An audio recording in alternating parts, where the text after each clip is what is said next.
Sadly, the church is in decline today. If truth does not exist, we will not be able to live and function as civilized individuals in a society. Students in the public education system at large of our nation are left with the impression God's irrelevant because he's never mentioned. We sort of have national Alzheimer's. Here we are, the freest country that the world has ever seen, with more individual freedom and opportunity to choose what you want to do with your life and where you want to go to church. We have that, and we forgot how we got here. So we're going to answer the question, why all the fuss? Despite ever-increasing efforts to undermine the authority and accuracy of God's Word, the Bible stands firm. Science and the Bible are inextricably linked. We see evidence of incredible design. God has made it incredibly clear. Men, listen to me today. God has a calling on your life. Kids need you. Women need you. Our country needs fathers and responsible husbands today. 55 out of 56 signers of the Declaration of Independence were Bible-believing, church-attending Christians. We have the longest ongoing constitutional republic in the history of the world. The Western world was successful because it was built upon biblical values.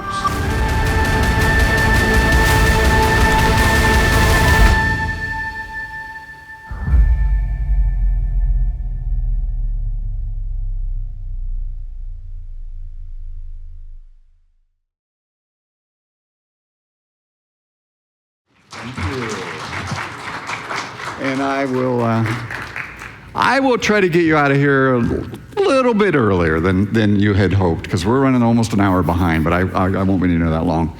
So, as I said earlier, I'm an engineer, and God programmed my brain to try to figure out, why do things happen the way they are? What's going to make them better? How did they get to the place we're at? And we've heard throughout the day the enormous problems and misconceptions and lies and deception that's all around us. And God has been locked out of our school systems for coming up on 60 years in many, many, many ways. Not that there aren't Christian teachers, but it's like they're teaching handcuffed to get the whole truth out. And as I've watched our culture, as I went from my 40s, actually I was in my 30s when I gave my life to the Lord, through my 40s and 50s and 60s, I've watched our country become less and less Christian in its operation, in its values, in its responses to things. Things have been going in the wrong direction, and Barna polls have shown that. Right now, we poll 20-year-olds coming out of college if they plan to attend a church or have interest in Christianity or the Bible, and it's down to 15%. 15% of kids coming out of the university right now want to have anything to do with a Christian church. That's stunning. It's absolutely stunning. And the generation right now, they're projecting it's going to be more like 5% in another 20 years. So what are we going to do about it? Well, to solve a problem, you have to understand why the problem is there. And I want to tell a story. I call this presentation the awe of God. Now, about a year ago in the spring, my kids came home from missions, and we have a 4-year-old, a 7-year-old, and a 11-year-old grandchild that came home from Africa, and they're living with us. And it was springtime, about this time of year in Michigan, and I'm looking out at my backyard, and instead of the nice green carpet of grass like you have everywhere here in Montana, it's like it's got a bunch of clover, and they've all bloomed. And it's just white, essentially weeds everywhere I look. It looks like it snowed in the backyard. And I'm thinking, it's gonna be so much trouble to clean that up. And my 4-year-old comes up, okay? And she stands beside me, and I'm just looking at this in kind of disgust. And she opens the screen door, and she says, "It's so beautiful." And she runs out and flops down face first in all these flowers with her arms spread out. Now, the 4-year-old can see and comprehend beauty instantly, where I'm just kind of lost in the what am I going to do about it. Now, that's reality. She instantly knows God exists, and it's not just there. She is in awe of what God has done and what he has made just by looking at it. She's in awe of him. Now, by the time kids get from that age up through high school and into college and they start their adult life, we're right now 15%, 85% of them have totally lost their awe of God. And I'm thinking, that's the essence of the issue. They're losing their awe of who this God is, what he's made, what his character is, how much he loves us. They've just lost it. Now, why? Why is that happening? And why is it happening to such a degree today? Well, I've come to two conclusions. The first one, it's being trained out of them. Through the entire education system, me, myself included, they're studying world history and God's left out. They're studying science and God's left out. They're studying civics and government and God's left out. They're infatuated in sports and entertainment and God's left out. So what would we expect? But that's not the biggest problem. The biggest problem is the one that drove Albert Einstein away from the belief in a real personal God. The one who drove Charles Darwin away from a real belief in a personal, real God. And that's that we live in a fallen world. Every single one of us, Christian or non-Christian, and it beats us up. Jesus said, in this world, you will have tribulation. It's not an if, it's a when and how much. You're going to have financial problems. You're going to have health problems. Something is going to kill you because your body's going to wear out. You're going to have relationship problems. You're going to have lies told about you. You're going to have situational problems. You're going to have breakdowns and emotional problems. And it just beats us up. Now, what's the solution to all that? Now, I have been called to speak on creation for the purpose of making God's word credible to the world around us. Because once people absolutely know, there is no other possibility for explaining why they exist other than a personal, real, in reality, creator made them, and he knew them before the foundations of the universe because he's outside of time. Therefore, he's got to know before he even made us what we're going to be going through. All of a sudden, it puts a different perspective on whatever you're going through. But you've got to know that. But knowing God as creator is not going to get us to heaven. That's just the first step in the path that he wants us all to take. So I'm calling this the awe of God. How to get the awe of God back. It's less about how to get creation and biblical truth into the schools, because ultimately that's our responsibility with the people around us that we personally know. And hopefully what I'm equipping our folks with are tools to make it easier and things to wake people up,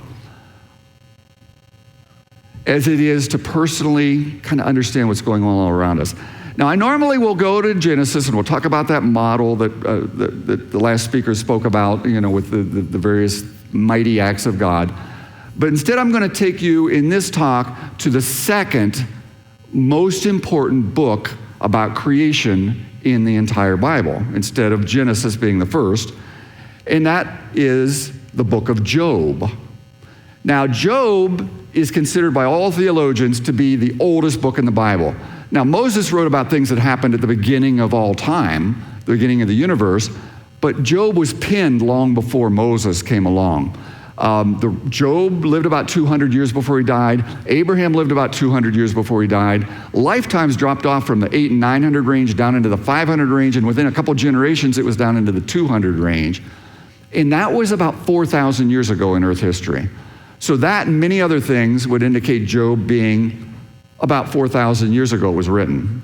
Jesus referred to it as a real account, a real person. This is not just a story, okay? This is actual, factual human history.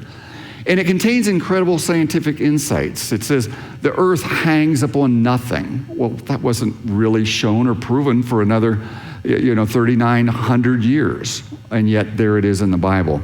And it talks more about ice and snow than the whole rest of the Bible combined in that one book. Because at the time of Job, there's an ice age raging. Never hit Israel, that's too far close to the equator. But north, it was well known that was happening. But it addresses that second reason why people lose the awe of who God really is, his actual character, the awesomeness of it all. And I believe it provides the ultimate solution for how do we deal with this fallen, painful, problem-filled world that we live in. Now, a great story is worth retelling. And I got a feeling every single person here has heard or read or knows everything about Job. But let me walk you through it, okay, just to set the stage. All right. Job was like the Bezos or the Gates of his day, okay? He is a billionaire, approaching a trillionaire in his day, okay? He has his own private army. He's got 7 sons and 3 daughters, huge family, 7,000 sheep, 3,000 camels, 500 ox, 500 donkeys, a huge household.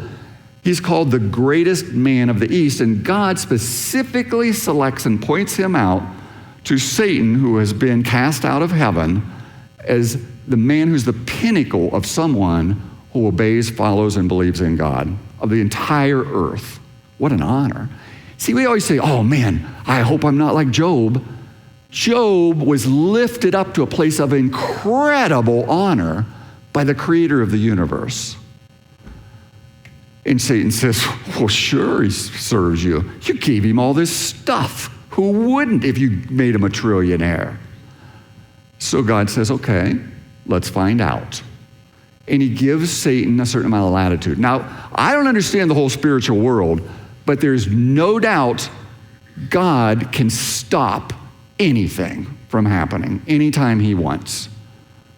But he allows the battle between good and evil to rage in the spiritual reality right in our midst, but we can't see it. And I think it's for our benefit to see how are we going to respond. And there's other reasons it happens. Now, Job, let me back up. I don't want to get there yet. I believe he suffered more than any human being in history, with the exception of Jesus Christ, who is fully God and fully human. As a humanity, there's no comparison to his suffering. But Job is sitting there one day, and a hurricane, first he loses all of his wealth, okay? It's like Gates or Bezos or one of these other guys, for whatever reason, they lose everything. One day they're a trillionaire, and the next day they are living on the street. They don't even have a house or a car or anything. Total, abject poverty, gone in a day. Now that's enormous emotional pain that I can't comprehend, to go from one to the other. Then, by a natural disaster, which God is in control of everything, loses all 10 of his children. The emotional pain approaches physical. It's so bad. Now, my son, 3 years ago, was diagnosed with stage 4 cancer that had spread and tumors on his spine and his intestines, and he had lymphoma where every lymph node in his body lit up like a Christmas tree filled with cancer. And it was a death sentence. And I can remember the pain of hearing that, and the implication is unbelievable. And he hadn't even died. And I got a feeling some of you went through that, and you know, it hurts. Imagine all 10 going in an instant for no reason when God's in control of things. And then he loses his health. He's described as boils from the bottom of his feet to the top of his head, covering every part of his body, to the point the pain is so agonizing, the only way he can find relief is to take a broken pottery and scrape his body to the point it hurts more than the boils, and he's bleeding from it. That's the picture. Physical pain, emotional pain, financial pain, all simultaneous, none of it with any particular reason, and he's hearing silence from God.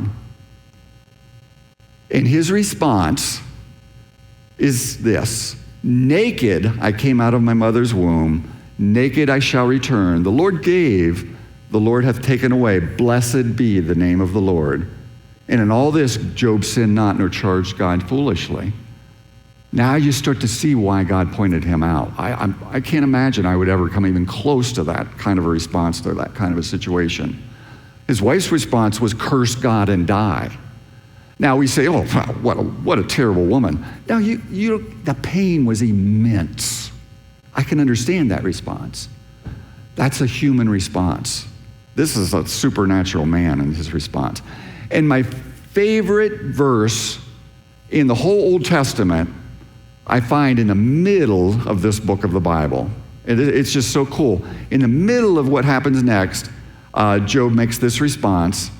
He says, I know that my Redeemer liveth. The Redeemer is the one who's going to restore things to the way they need to be or the way they ought to be. Restore things to perfection. I know the one who's going to do that for me. He lives, and he shall in the latter day stand upon the earth. Now, who's the Redeemer? Who's going to make things right? Who's going to change pain and suffering to joy and hope? It's Jesus Christ. Job knew Jesus was coming. See, all the way from Adam, believers, God had revealed it to these people. Now, the greatest test of all, I think a lot of people miss. That's the next thing. 4 friends, associates, people Job knows and probably trusts, come and they sit down with him, and then for the next 32 chapters of Scripture, they try everything they can possibly do to convince Job that if he would just work harder, if he would just be better, if he would just do things more like God would want them to be done, he would be redeemed. His problems would go away. They would have never happened. Do you understand what's being described? Works salvation. We can save ourselves just by working harder. We can save ourselves just by doing things better. We can save ourselves just by following the rules. The majority of the New Testament is all about how that could never possibly work. Because a sinner can't pay the price that they owe, the debt that they brought upon themselves by their sins. Someone else has to pay it who hasn't sinned. And Job knows it's not true, and he won't admit that something's true that's not. But he cries out in pain, I wish I'd never been born. I'd give anything for this not to have happened. Why are you allowing this? Why did you let it happen? Why am I in such pain? Over and over and over again. Well, God gives the longest monologue in the entire Bible in the next 3 chapters of Job, right there near the end. There's nowhere else in the whole Bible where the mighty, holy God of the universe gives that long of a monologue to mankind. And it's in response to the plea and the cry to know why is there pain and suffering in this world. That's what Job's asking. And God spends 3 chapters talking about what he has made, talking about creation. Now, I'm going to come back to this in a second because this is really important. And he starts by saying, where were you when I laid the foundations of the earth? Declare if you have understanding. It's like, were you there to see it all happen? Did you have the power to make it happen? Were you in charge? Did you make the design?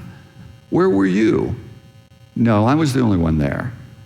Now, at the end of this monologue, Job's response is what it always is when we come face to face with the holiness and the might and the power and the majesty and the awe of who God is. And he chooses not to put that in front of us all the time because we'd be overcome by it. I think he falls on his face and he says, I know you can do anything, everything. Not even our thoughts can be withheld from you. And I've heard of you with the hearing of my ear, because he'd been taught about God. That's how he knew God's characteristics. But notice what he says next. Now my eye sees you, and I abhor myself. When I compare who I am, this mighty man that God calls the most righteous man on all of the earth, he abhors himself when he realizes the comparison of who he really is compared to who God is. and I repent in dust and ashes. Now, did God stand physically in front of Job and give that 3-chapter monologue? Did Job actually see with his eyes God? No, he didn't. What God did was paint a word picture of the majesty of his creation. But Job says, by hearing and seeing what you've just told me, I've seen you. Now, things that are important in the Bible, you will notice they show up multiple times. They're crystal clear in what they're stating, and you'll find them both in the New Testament and the Old Testament. Churches, because Satan is the master of division, gets in and wants to divide us over the minuscule stuff and then ignore the important major stuff. That's what happens with Genesis. It just gets ignored by the church at large out there for the most part. But it says by looking at creation, we're actually seeing the very nature of God. Let's zip over to the New Testament. And I've used this already this week, but notice Romans 1:20. Since the creation of the world, God's invisible attributes are clearly seen and are understood by what's made, even his very power and his Godhead or nature. So we see God's power and his nature by looking at what he's made. The problem is we can't touch God. Many times we don't feel his presence. We can't hear him necessarily. He's silent lots of times. And when we're going through pain, sometimes he lets us, because it's the pain that builds our endurance and our strength and our perseverance and our trust and our faith. Without it, none of that's going to grow. So God will allow it. But then he wants us to know he's there. And what we can touch, see, feel, and hear is the things he's made. Now, so here's the end of Job. So God blessed Job because he had not turned his back on God through it all, and he had not claimed that something was not true. He could provide his own redemption and salvation, and none of it would have happened if he'd have just been better, because we live in a fallen world and things are going to happen. He blessed Job the second half of his life more than the beginning. Now he had twice as many sheep, twice as many camels, twice as many ox, twice as many donkeys, and God gave him 7 more sons and 3 more daughters, 10 more children. Why didn't God give him 20 children? Give him doubled everything else. Why didn't he even give him 20 children? This is one of those things we just tend to read past in Scripture, but there's an incredible insight here in the Old Testament. You see, when we die, our physical body is gone. It's going to go back to dust. But our spirit and our soul are made to live forever. And they're going to live forever either in the presence of God in a place he calls heaven, where there will be no tears or evil or problems, or they're going to live forever separated from God in absolute agony. And if we go to live with God and we take our sin with us, we're going to ruin heaven. He can't allow it. Sin has to be judged. And he's provided that price for us. But we can't do it ourselves. If God had given Job 20 more children, it would be as if the first 10 children no longer existed. They're just gone. They're non-existent. But by just giving him 10, there is that absolute in-your-face confirmation that those first 10 children still exist. We just can't see them or feel them or touch them anymore. But they're still there. They're just now in the spiritual realm and will be reunited or not, depending on their decision of what they do with Christ. Now, here is a book that's filled with these insights. Pain and suffering is not caused by God, but it's allowed. So our perseverance and our endurance and our strength and our patience and our trust will grow. But that's the way we got to look at it. What are you trying to teach me, Lord? What am I going to learn from this? How can I trust you more? Help me to endure. Help me to get through it. It's okay to ask for him to take it away, but that shouldn't be our primary goal. And God does do miracles, but he does not guarantee that he will do something that's not for our benefit. And maybe this is for our benefit. Next, trusting God during times of suffering will be rewarded. Now, maybe not in this life, but God is holy and just, and he will reward our faithfulness and our trust and our faith.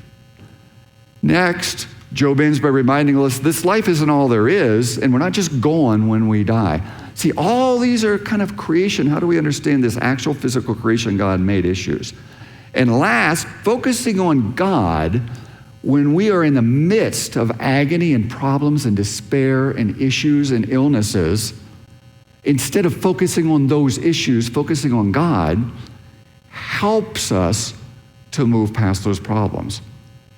You know, when the crowds were just walking away from Jesus in droves as he was starting to say, you've got to take up your cross and follow me. You know, you've got to die to yourself to live again, saying the really tough things. He looked at his disciples and said, will you too walk away? Remember what the response was? Where else would we go? Where else would we go for eternal life, eternal hope? See, that's where God wants us, to be so absolutely certain there is no other answer, no other possibility, no other awesomeness in all of reality than that God is the one who made everything and he's allowing it, and there must be a reason. It's going to help get us through whatever we're going through. But you need to have that confidence. And part of getting it is looking at these awesome things God has made and realizing there is no possibility they could be there in any other way. It's like those things are tangible, and God put them there for our benefit. So normally I go through about 9 of these, but God created the heavens and the earth and all that they contain in 6 days, so I'm just going to do 6 just to try to keep us on track and get you out of here. But they're all just so cool. And I try to find things that aren't really common. I mean, you got the lions and tigers and bears, oh my, and they're all really cool too. And I got pages in my books about those.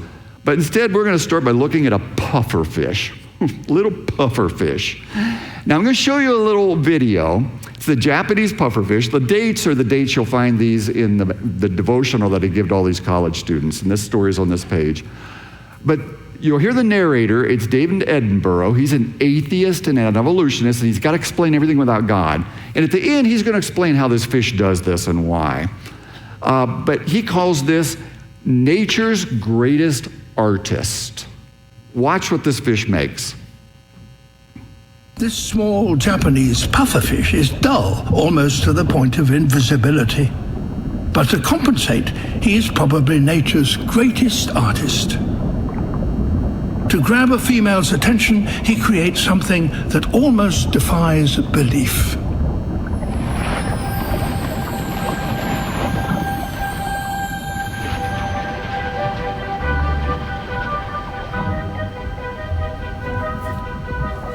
His only tools are his fins.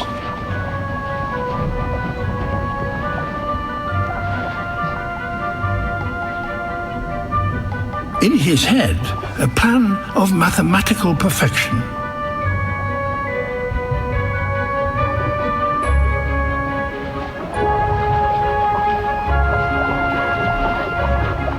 He plows the sand, breaking it up into the finest of particles.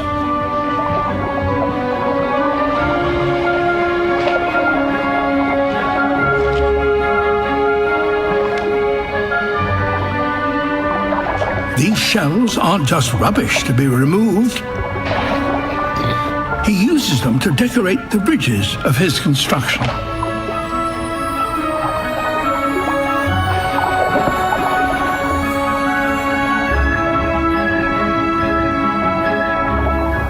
He can't rest for more than a moment, but must work 24 hours a day for a week, or the current will destroy his creation.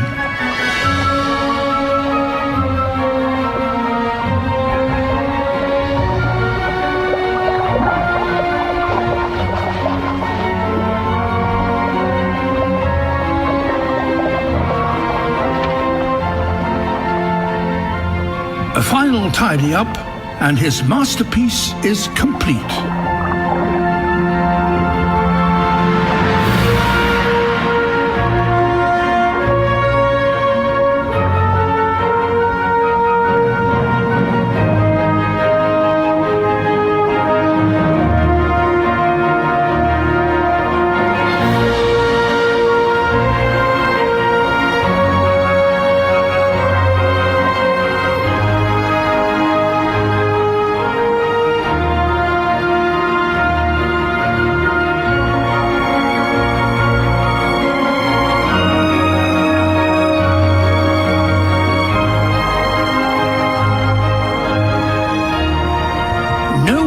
else in nature does an animal construct something as complex and perfect as this?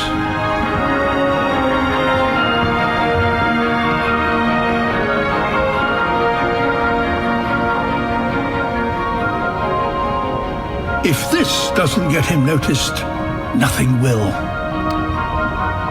Now, when I show that little video to kids over in Fiji, I might have this whole room filled with like 300 kids. I will hear an audible gasp when that camera pans back and they see what that fish made. They haven't lost their awe of God. They don't necessarily know he's a personal God or how to find salvation, but they know he exists.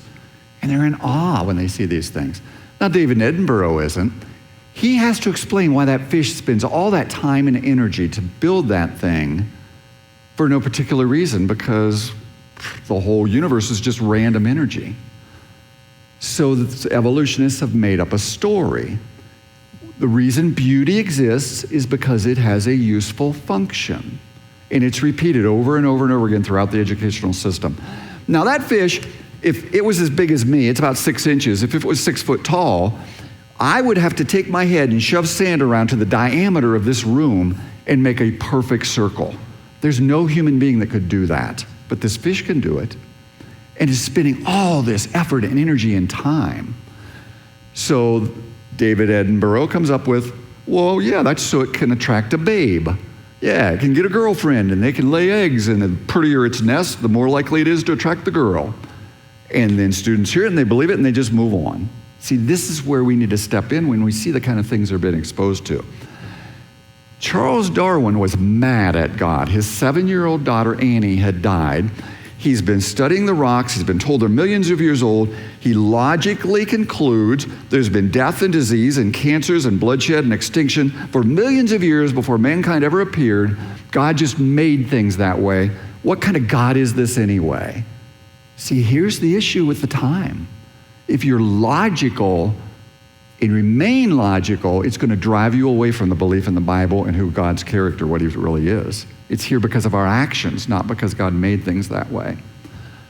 So the thing that bothered him the most was beauty, in addition to all these gaps in the fossil record. Charles Darwin said this: the sight of a feather in a peacock's tail, whenever I gaze at it, makes me sick. Because he was driven to try to convince himself and everybody around him that God doesn't exist, and you explain all of life and all kinds of creatures without God, because one slowly changed into another. Now, he won that battle beyond his wildest expectations. He's even convinced the entire church denominations that that's true. But why? Because he couldn't explain beauty. Why is it creatures have so much beauty? Why are sunsets so beautiful? Why is trees in the autumn change color so they're so beautiful? Well, after the time of Darwin, it's been repeated for 100 years. Beauty exists because it has a function. I was taught that about insects when I was going through biology class. Or flowers. Flowers are so colorful, so insects will be attracted to them. Then we found out insects are colorblind. See, when we test these things, they can't be true.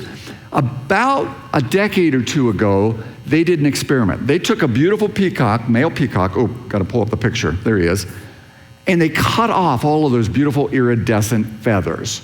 So now he's just got all these stalks sticking out behind him. He is pug ugly. So they got this really ugly guy, and they send him out into a field that's fenced in like this big room, and then they send in a bunch of female, and then they put in a bunch of really good-looking peacocks just strutting their beautiful tails, and they would send in a peahen, a female peacock, and they would see which one does she pick, and they statistically tracked it. And they picked the ugly guy every bit as often as they picked the good-looking guy. It made absolutely no difference. Beauty had nothing to do with function. Now it can, but it's not the primary reason it's there. And when you test it, you find that out. See, beauty exists for one and only one reason. It reflects the nature of our Creator.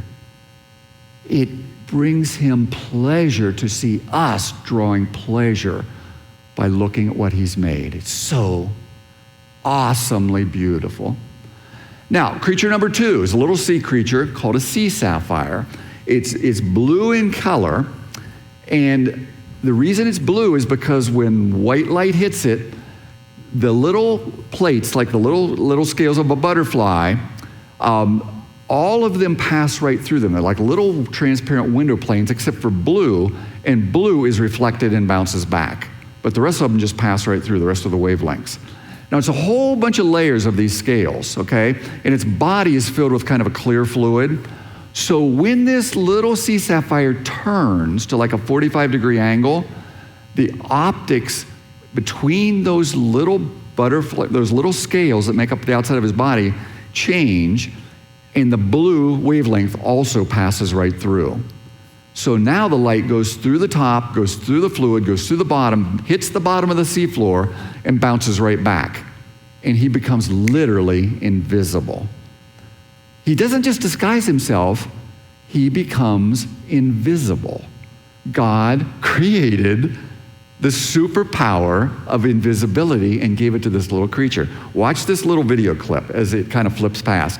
Now, you can see the guy, okay? Now he's turned, okay, hang on, there he is, okay? And he just turned. There he is, and he just turned. You can see the seafloor right underneath of him because he's been designed. Now, it would have to be absolute engineering perfection for this to happen. Everything inside his body has to be a clear fluid, and all the processes and all the things that have to happen have to be clear. The plates have to be totally transparent. The distance between the plates has to be the same wavelength as the blue light that shows up before he turns, and then change to a longer path length as he doesn't turn. And all of it has to be in place at once, or none of it works. And if he just gets part of those changes, he's wasted all that energy to create something that is of absolutely no biological use. It's like systems or machines can't make themselves because all the parts have to be there all at once. And it's impossible unless it was created. The awesomeness of creating a creature capable of the power of invisibility. Isn't that cool? That's the kind of stuff that's in these books. I'm just stunned when I see them.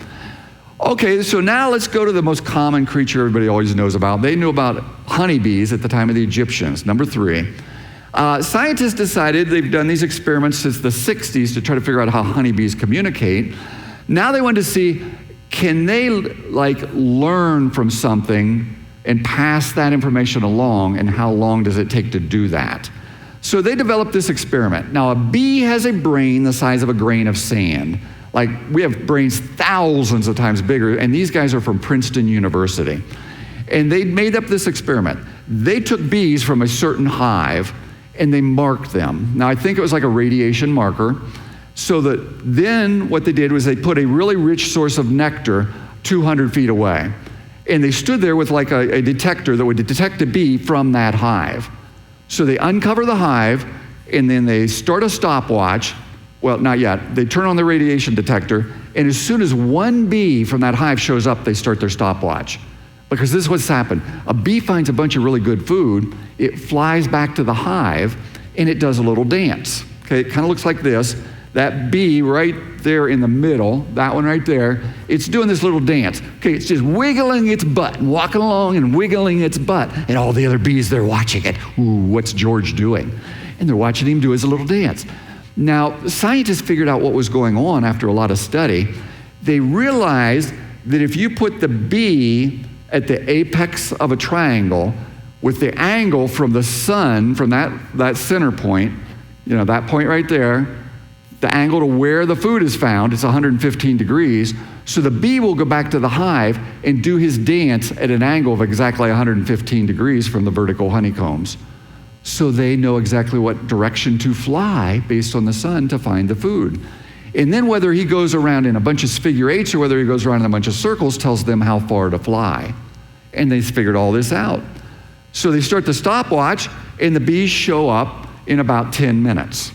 So then they cover up the food, the bees disperse, they move the food 400 feet away, they uncover the food, turn on their detector, a bee shows up, hit the stopwatch, it flies back, does the dance, and 10 minutes later the bees show up again.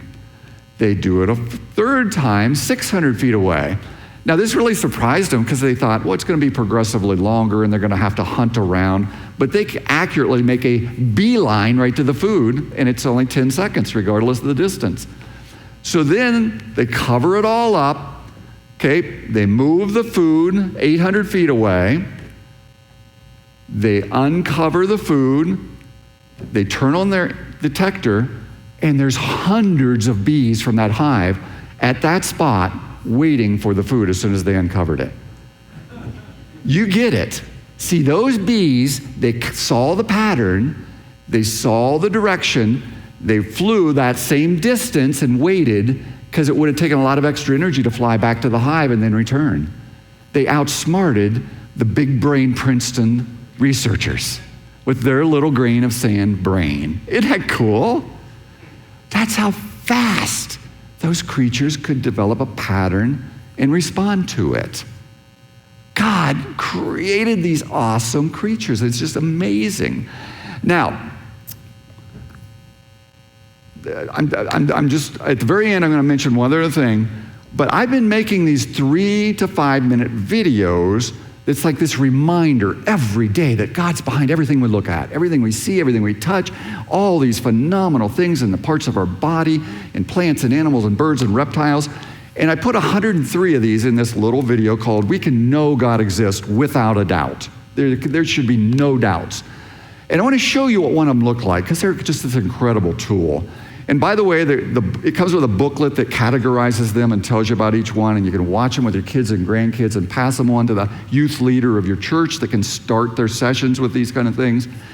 And there's a little QR code that takes you to a folder on my website where you can print out worksheets that have questions and answers and things that young children can then talk about as they've watched the videos. So it's an incredible tool for putting the evidence for creation in front of people. But here's what they look like. This is creature number 4, and it's a slug. Oops, what just happened? Let me try it again. There we go. You know, God told us to take dominion over creation in the book of Genesis. That means to study, understand, and control it. Now, why? Because we can learn so much from it. I mean, we can even learn from a slug. A slug, you say? Yeah. It turns out that there's a certain kind of slug that lives in northern Europe that slugs, when they move, they leave a slime trail. It's just kind of a sticky, gooey, watery thing. You can actually see their trail as they're crawling along. Well, scientists started to study this slug from Europe, and they realized their slime is very, very elastic, which means you can stretch it and it'll snap back, and very, very sticky. Now, for years, scientists have used things like super glue to bind up wounds, and they thought, it's a little toxic and it turns a little brittle. What we need is a really flexible glue that will stay sticky. And they discovered this slug slime and thought, these has the perfect characteristics for glue. Now, don't get too excited about, having some slug slime slapped onto your cut, because it takes a lot of slugs to form enough slime to fit the market. And, slug slime farms aren't exactly practical, because the slugs only exude this kind of slime when they're scared, because they don't want birds. Like if a bird's flying overhead, out comes the sticky slug slime glue. And if the bird comes and tries to pull the slug off the sidewalk, it's stuck to the sidewalk. So the only way to get the sticky glue is to scare the slugs. And slug slime farms aren't exactly practical. I mean, you set up a movie theater, you put all your slugs on the seats, and you show them movies of scary birds, and then you scrape the slug slime sticky glue off the seats. I mean, not exactly practical. So what do? They figured out how to synthesize it. And we now have the formula for sticky slug slime glue that is currently being used to seal up wounds. Isn't that cool? Because we figured out what God did first. So we can learn from creation, develop products that benefit us in a multitude of ways, even slug slime glue. What a slugger of an idea. Okay. So the point's just to get that evidence for creation in front of the people around us, and it's a great tool to do that. So I put these things to use. And you'll notice I don't have a teleprompter. I don't have a script. You'll see me stumbling at times, and I just feel like it comes across more like you're talking to a friend when you do it that way. So they're fun to watch. Okay, we're down to the last three. The last three big hitters. This guy is phenomenal. He's the only vertebrate, the only animal in the entire animal kingdom with a backbone that can do what this marine iguana can do. Now, he lives on the Galapagos Islands, and the Galapagos Islands have coral reefs, and right outside the coral reefs, the ocean drops off, and there's lots of sharks there because it's just got all these plentiful animals, and they come there to eat. But they love iguanas because they're like a great big bratwurst sandwich. These guys are like this long. And the thing is, they have the biggest heart of any creature that's out there swimming in amongst those coral reefs. Now, they're a vegetarian. They got to go in the ocean to eat. They eat algae and kelp and stuff from the ocean. You know, they look like this when they're swimming along. But under the water, their heart sounds like boom, boom, boom, boom, boom, boom. Boom, boom. Sharks have horrible eyesight and really good hearing. So they just zoom right in and tune on that, and whomp, lunch is served. So you got George and Frank sitting there on the shore, really, really hungry. And Frank says, man, I'm so hungry. I'm going to die if I don't get something to eat. And George says, yeah, but we're going to die if we go in there and get something to eat. And they get so hungry. Frank finally just jumps in and swims out there, and sure enough, a shark comes and whomp, eats him. And now Frank's sitting there. He's like, man, my brother just got eaten. What am I going to do? And he gets hungrier and hungrier. And finally, he thinks, I got it. Only animal in all of creation that can do this. That shark heard my brother's heart. He turns his heart off.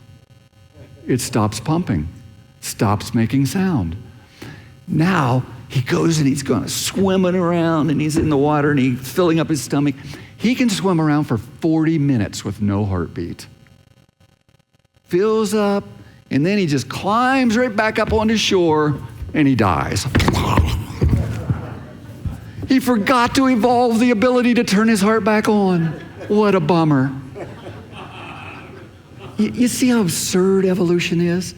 There are probably thousands of chemical and biological changes in that animal's body to allow him to have that ability, let alone be able to do it when he wants to do it. His muscles have to move the blood around in a different way. The oxygen content and the amount he needs has to change. There's all sorts of things that are going to be, they'll probably study this guy for the next 50 years. And he's the only one that can do it.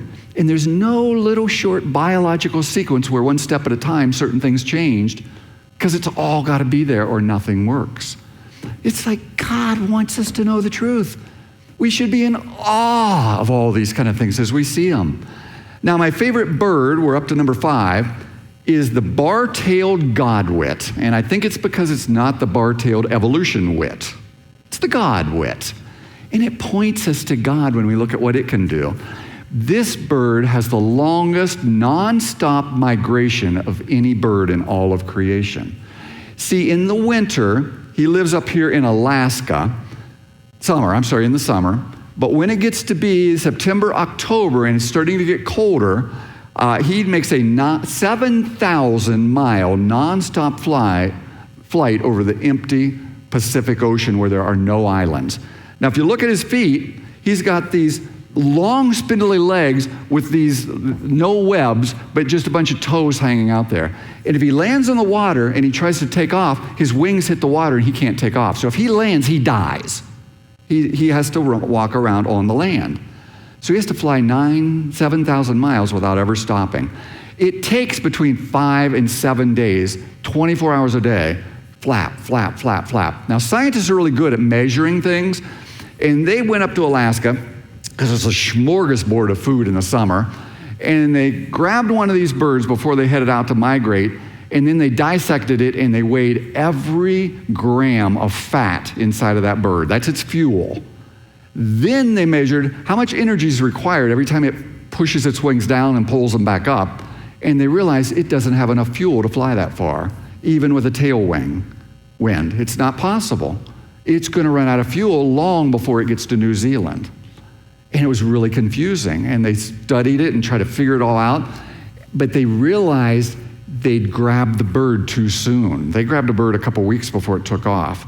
And as they continued to study, they realized it eats like a sumo wrestler at a smorgasbord and gains 55% weight in just the last 2 weeks before it takes off. It would be like me, I weigh about 180.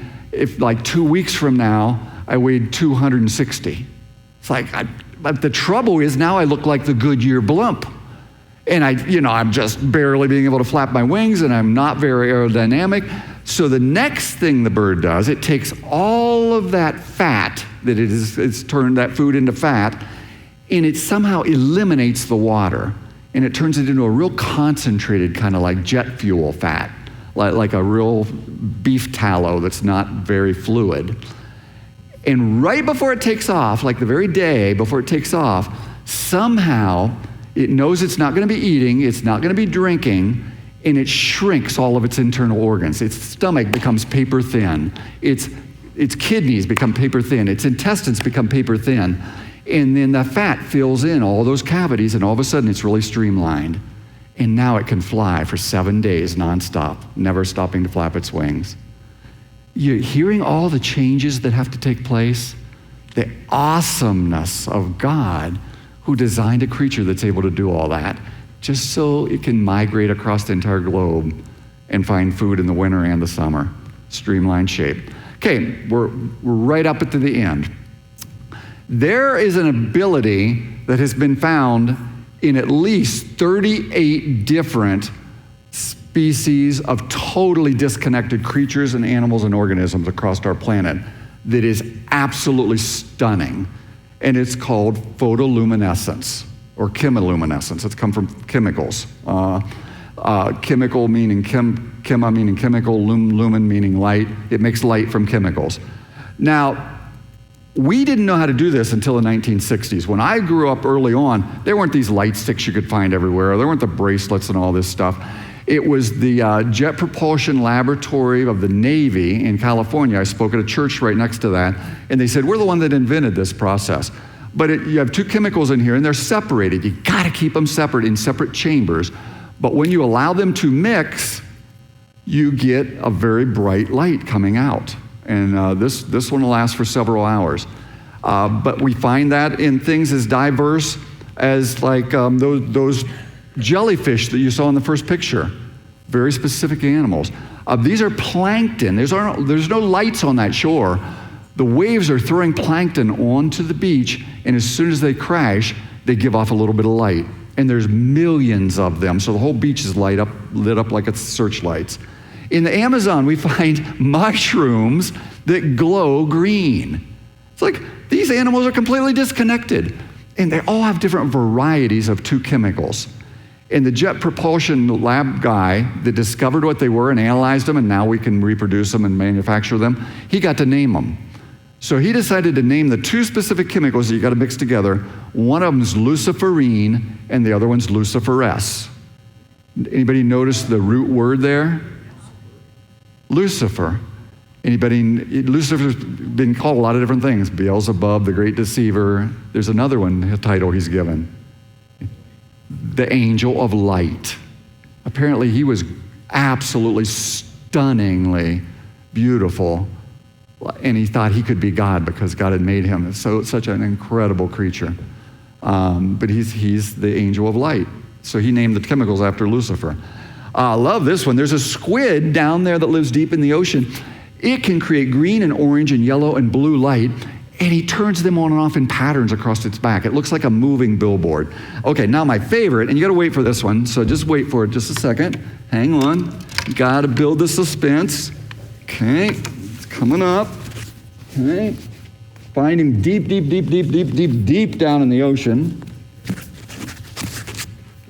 He's called a dragonfish. Here he is. Here we go. He's got a light bulb at the end of a stalk, 2,000 feet under the ocean. And he can just turn the light bulb on anytime he wants, and he turn it off anytime it wants.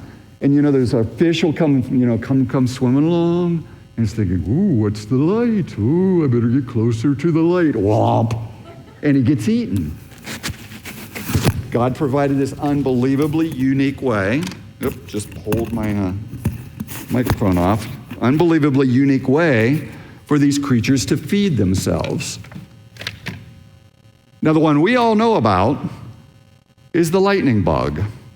And there's dozens of different kinds. Some of them turn the light on, leave it on. Some of them blink them. They use them to attract mates, so it does have the function, but it's also got all this beauty. Now, here's where I'm going to wrap it up. All of us are going to have issues, problems, despair, pain, disappointment. It's part of this fallen world. God will use it if we let him, but we're going to have it. And this is your reminder. If God can put a light bulb on the butt of a bug, if God can put light coming from the stalk of a 2,000 deep foot in the ocean fish so he can feed himself, don't you think God can take care of your problems?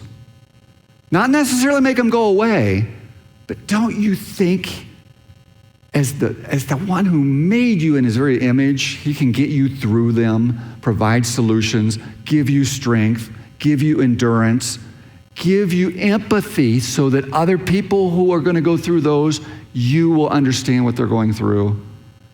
He will. This is simplicity.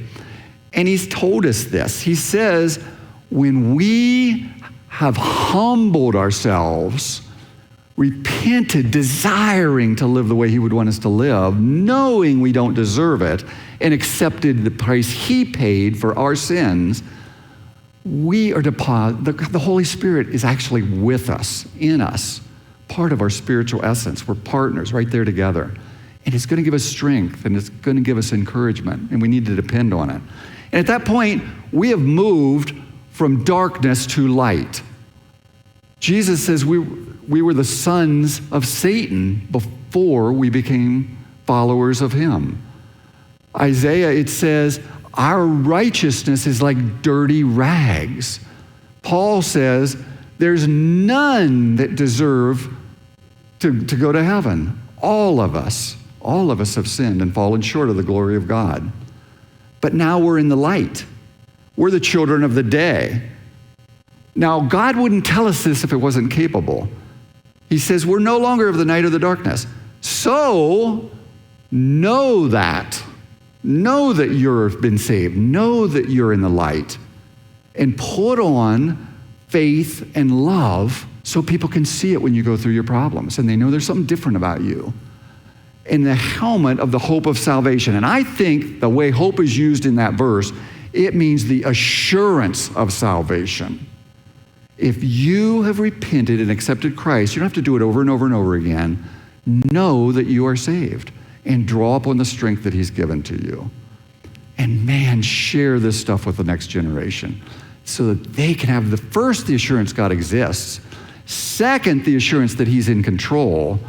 And third, the assurance that they can live forever with him because of what he's provided for them as an evidence of how much he loves us.